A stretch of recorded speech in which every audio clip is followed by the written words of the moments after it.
Правосудството останува рак рана на македонскиот правен систем. Посебен проблем кој се провлекува низ за години е корупцијата. Над 80% од граѓаните сметаат дека судството е корумпирано.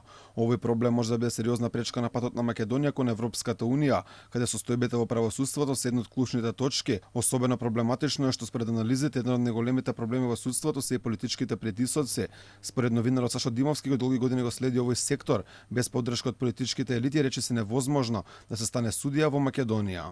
Да бидеме реални, значи без оглед како завршиле академија, кој не е завршил академија, кој од која партија дошол за да станеш судија, без сериозна политичка поддршка нема влез.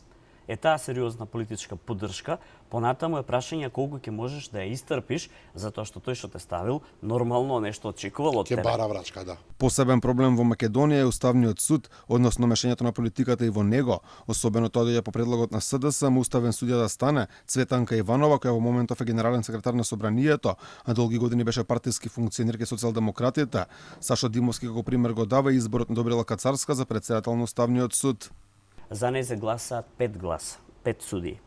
Но за да биде избрана мора да има најмалку 6 гласа.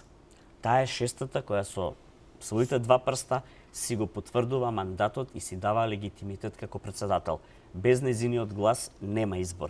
За сите кои не знаат што е судир на интерес, тоа значи јавното добро што ти е доверено да си го дадеш себе си. Според Евробарометар, 81,1% од граѓаните сметаат дека судството е корумпирано, додека пак за 75% судството е целосно или делумно под политичко влијание. За разлика од Македонија, од регионов Црна Гора покажува најголем напредок, односно таму недовербата е падната од 82 на 60%.